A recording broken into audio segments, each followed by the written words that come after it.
où j'étais un peu hors de la question de Dieu, de la foi, du spirituel. Tous les enfants vivent une expérience de Dieu, et puis le christianisme vient donner un langage, si tu veux, un vocabulaire pour dire cette expérience. Il y avait quelque chose en moi qui me culpabilisait tellement, où il y avait besoin d'aller dire pardon à Dieu, ou ce besoin d'aller chercher la rédemption. Ok, j'ai fait des bêtises, mais je pense que quand même on peut repartir sur des bonnes bases. Et Si demain, toutes les églises disparaîtraient, je suis persuadée qu'en fait, les gens se lèveraient pour qu'elles puissent continuer d'exister. Salut, c'est Carolina. Avant de commencer cet épisode, j'ai une bonne nouvelle pour toi. T'as pas besoin de prendre de notes.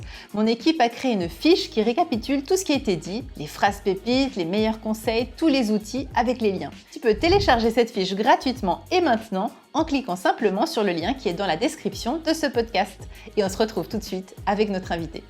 Bonjour à toutes et tous, bienvenue dans ce nouveau format de podcast aujourd'hui, puisque j'ai un invité surprise. On est dans notre salon et on vient de se réveiller il n'y a pas très longtemps. On a bu un petit café, mangé un petit pain au chocolat. Bonjour, Père Mathieu. bonjour Carolina, précisons peut-être qu'on n'a pas dormi ensemble là quand même. Oui, ce serait important quand même. On a juste partagé le café. Et d'ailleurs, on est filmé là par Victor Costa, évidemment, comme vous le savez, mon mari, qui est toujours derrière en train de nous placer la technique. Du coup, Père Mathieu, qu'est-ce que tu fais là? Et je découvre pour la première fois la Suisse et j'en suis trop heureux. Franchement, en plus il fait beau aujourd'hui, c'est superbe. Non, mais tu m'as invité hier pour faire un petit passage dans ta série Ma femme est pasteur et c'était une super journée. Et je file tout à l'heure de retour vers la Bourgogne française et c'est l'occasion inespérée de pouvoir vivre un petit moment de podcast avec toi. Alors, t'es prêtre depuis combien de temps en fait, Mathieu? Ça va bientôt faire 4 ans. J'ai été ordonné prêtre en 2019, juin 2019. Est-ce que tu arriverais, il y a une question que j'aime bien poser, c'est quand on est enfant, en fait on fait, c'est ce que je crois en tout cas, on fait des expériences de Dieu, mais on n'a pas forcément les mots pour le mettre dessus. Est-ce que tu crois que tu arriverais à te rappeler d'un moment où tu as eu tout d'un coup cette impression ou perception de quelque chose de plus grand que toi dans une situation, quelle qu'elle soit? Ce serait au fond la question de ton premier souvenir de Dieu ou d'une expérience de la transcendance. J'espère que je ne vais pas être trop démoralisant pour les uns et les autres, mais j'avoue que moi, j'ai jamais fait d'expérience vraiment mystique ou surnaturelle ou quoi. Mais c'est vrai que si dans ma famille, on n'allait pas à la messe très souvent, j'y allais régulièrement quand j'étais chez mes grands-parents et donc en vacances ou quoi.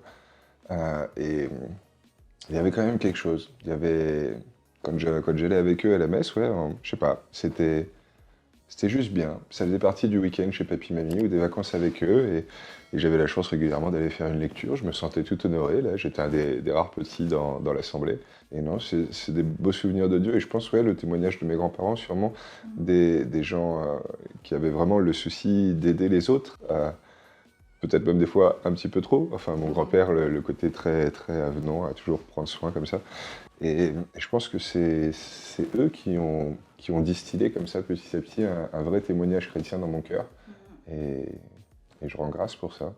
Mais il n'y a pas un moment unique, quoi. Mais c'est souvent comme ça, en fait. Quand je pose cette question, il y a plein de réponses différentes, mais souvent c'est ça, en fait. On se rend compte du rôle des grands-parents qui ont accompagné, en fait, ou montré, par exemple, la prière du soir aux gens, donc ils se rappellent de ce truc-là. Mais moi, c'est un petit peu comme toi, c'était le culte danois luthérien où ma mère m'emmenait de temps en temps le dimanche. Et en fait, ce que j'aimais, c'était cette atmosphère de ces temples, un peu comme là on a tourné hier, c'est-à-dire des temples très blancs, avec, je me souviens de ces chaises en osier, avec cette odeur un peu comme ça, chaleureuse, ouais. Et puis les bougies, moi c'est ça que j'aimais beaucoup les bougies, et puis les chants. Et donc je chantais, ma mère me disait toujours... Elle me disait, j'avais toujours mon livret ouvert, qui était en danois du coup. Elle me disait, je comprenais pas comment t'arrivais à chanter, parce que t'arrivais quand même pas à lire le danois. Mais j'adorais ça. Et ça, je dirais aussi, c'est un peu mon premier souvenir de Dieu. Mais tu vois, on n'a pas les mots quand on est enfant pour dire Dieu. Bien sûr. Et en fait, il y a un monsieur qui s'appelle Jérôme Bergman qui a inventé le Godly Play, qui est une méthode d'accompagnement de la spiritualité des enfants basée sur Montessori. Et lui dit qu'en fait, tous les enfants vivent une expérience de Dieu, et puis le christianisme vient donner un langage, si tu veux, un vocabulaire pour dire cette expérience. Et du coup, comment est-ce que tu as vécu l'Église en tant que jeune ? Moi, pour le coup, c'était juste ça. C'était les vacances, une fois de temps en temps. Avec les parents, on allait peut-être à la messe à Noël ou au rameau, tu vois. Mais c'est vrai que c'était vraiment très éloigné. Je pense que si les gens nous avaient demandé, on aurait dit qu'on est une famille chrétienne, mais genre chrétien non pratiquant, tu vois, quelque chose comme ça. Et j'ai eu la chance de pouvoir aller au catéchisme jusqu'à la moitié du collège. Et c'est vrai qu'après, vu qu'on m'y poussait pas plus que ça, je venais de changer d'établissement, j'avais plus forcément beaucoup de copains qui étaient au caté. Et donc, c'est vrai que vers la 4e ou la 3e, j'ai dû arrêter. Et pour le coup, pendant 10 ans, ça faisait plus trop partie de ma vie, de mes interrogations, etc. Et t'as un bon souvenir de ce caté? Ouais. Ouais. Ah. Ouais. Des moments heureux, enfin, où justement on était. Je me souviens pas forcément de ce qu'on s'y est dit, mais je me souviens très bien des jardins dans lesquels on a joué, de la guitare et du lieu où on chantait dans les petits moments un peu de veillée. Et ce que je trouve toujours intéressant, c'est que pendant ces 10 ans après, où j'étais un peu hors de la question de Dieu, de la foi, du spirituel, et ben j'ai quand même eu le besoin d'aller me confesser 2 fois pendant ces 10 ans, entre 14 et 23, 24 ans. Comme s'il y avait des fois où il y avait quelque chose en moi qui me culpabilisait tellement, où il y avait besoin d'aller dire pardon à Dieu, ou d'aller sentir qu'une écoute autre qu'un ami ou mes parents puisse me permettre de me sentir déchargé, quoi. Vraiment, ce besoin d'aller chercher la rédemption. Ok, j'ai fait des bêtises, mais je pense que quand même, on peut repartir sur des bonnes bases, et indéniablement, même si je me posais jamais la question de Dieu, c'était à l'église et auprès du curé que j'allais pouvoir retrouver cette pureté d'intention, pureté de cœur, qui redevient peut-être pas très pure peu de temps après, mais au moins, voilà, se sentir comme ça, un peu lavé de tout ça. Et ça m'a toujours interpellé quelques années après, quand j'ai cherché à vraiment vivre en chrétien, jeune adulte, de me dire, mais qu'est-ce qui fait quand même que pendant ces 10 ans, tu as eu besoin d'aller 2 fois vivre, et des confessions intenses, quoi, pas le truc en 10 minutes, quoi, vraiment le truc où, voilà, lourd. Comme quoi, il y a toujours un petit truc de Dieu, même quand on l'oublie, il y a un fil qui est tissé entre nous et lui jusqu'à la fin. Bah, il vient quand même nous rechercher, quoi. C'est quand même cette impression que j'ai aussi. Ouais, nous rechercher, nous tendre une main, et après, à nous de la saisir ou pas. Et s'il nous la tend, c'est pour notre bien, quoi. Et si on ose le croire, je pense qu'on peut vraiment en faire l'expérience. Du coup, c'est en fait l'Église comme un repère, finalement, tout au long quand même de ta vie. Même si tu y vas plus, ça reste quand même le lieu où tu retournes. Si j'y allais plus, hein. Aujourd'hui, j'essaye quand même Oui. d'y aller un peu tous les jours, tu vois, surtout le dimanche. Mais oui, ça fait partie des murs de ma vie, voilà. Même si c'était un peu éloigné, clairement. Et je crois, hein, pour beaucoup, quand je vois encore aujourd'hui à quel point, lorsqu'on rénove une église, les personnes qui habitent le quartier, le village, ils sont attachés, alors que des fois, on les voit jamais dans l'église. C'est bien qu'il y a quelque chose dans ce bâtiment, dans ce symbole de cette communauté qui peut-être juste, en fait, transcende l'ordinaire de notre quotidien. Et ça, je crois que beaucoup, si ce n'est pas peut-être quasiment tous, on a un attachement comme ça à ces symboles qui nous relient directement à Dieu, quoi. Non, je change juste un petit peu, mais ce que tu dis, ça m'évoque quelque chose. Puisqu'on parlait hier du fait que est-ce que les églises vont pouvoir faire le changement, est-ce qu'elles vont être encore là, peut-être même dans quelques années.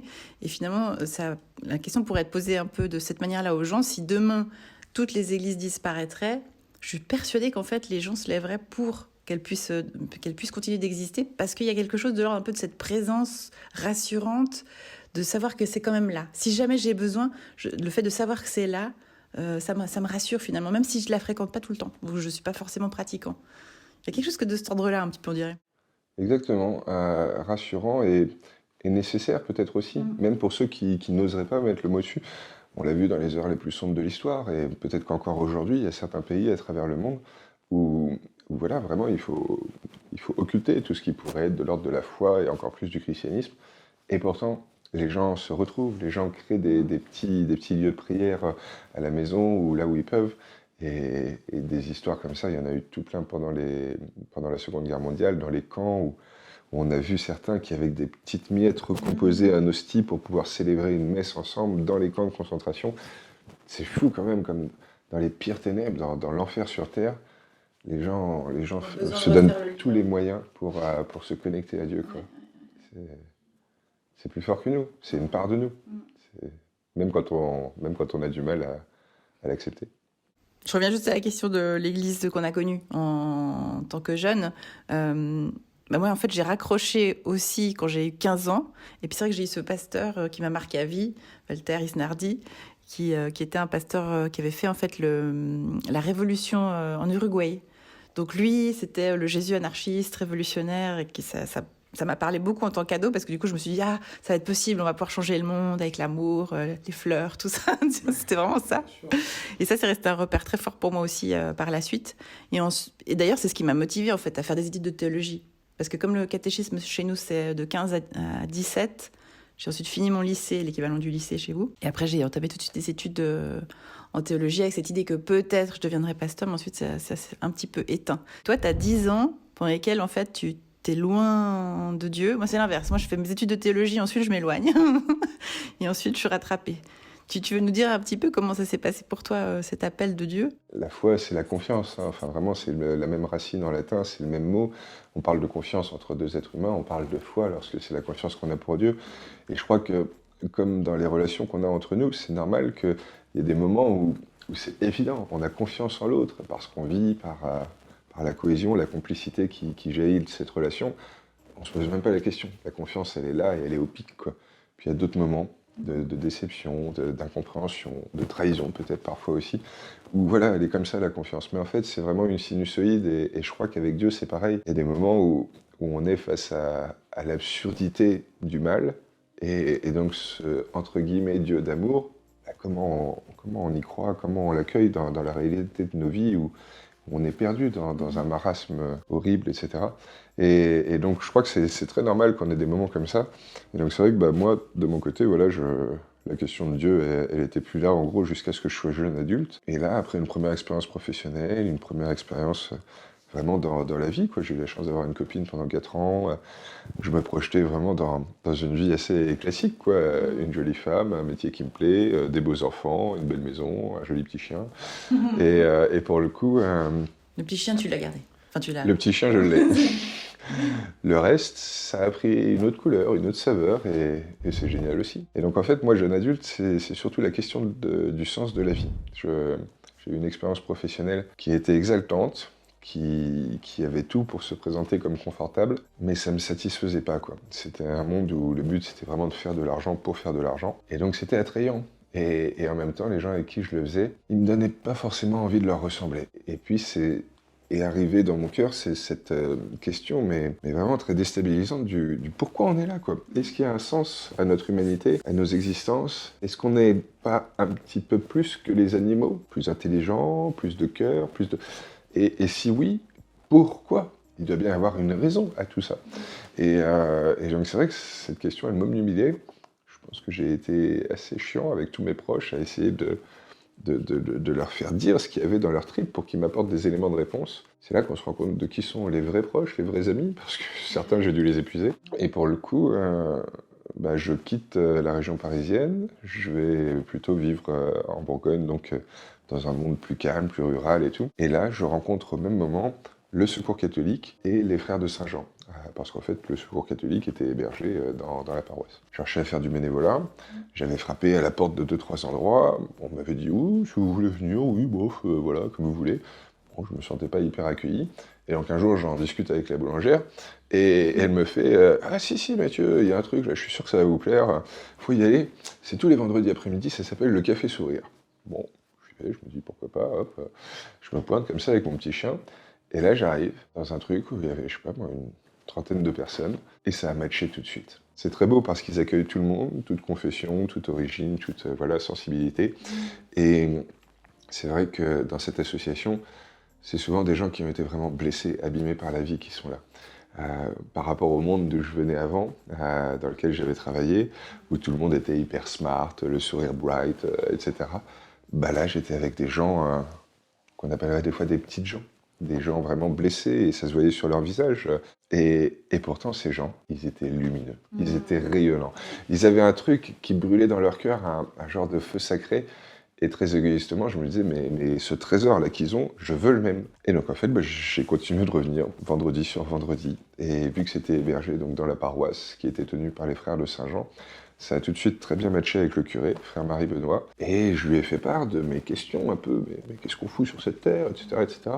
Et lui, c'était un des rares qui semblait me donner des éléments de réponse, me suggérer des lectures, me donner ce qu'il fallait comme nourriture pour pouvoir continuer d'avancer tranquillement, intellectuellement, spirituellement. Et donc en fait, je pense que sans m'en rendre compte, pendant 1 an comme ça, je suis devenu bénévole, j'allais le voir lui quasiment, Marie-Benoît, toutes les semaines. Et pour le coup, en fait, j'ai eu envie de devenir chrétien, quoi, petit à petit.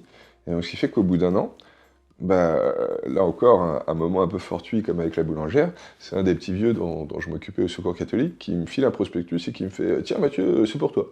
Bon, je regarde le prospectus et il y avait écrit « Vous êtes en quête de sens, vous cherchez ceci, cela, venez vivre une année d'études avec nous au monastère des Frères de Saint-Jean ». Je me dis « Bon, pourquoi pas, quoi. Après tout, en ce moment, je suis toujours dans cette recherche, il n'y a rien qui me tient à tel endroit ou tel autre. » Et donc j'y vais et je me retrouve à faire 1 an avec les moines, enfin avec les Frères de Saint-Jean, à toujours plus creuser, et puis là vraiment dans un prisme très large, quoi, avec la philo, la théologie, les sciences humaines. Et je trouve ça génial. Tout de suite, ça match. Tout de suite, je suis nourri, irrigué de tout ce que je recherchais. Et au point que, à la fin de cette année-là, je me dis, c'est quand même super d'être moine, quoi. Et si ce serait pas ma vie, quoi, après tout, quoi.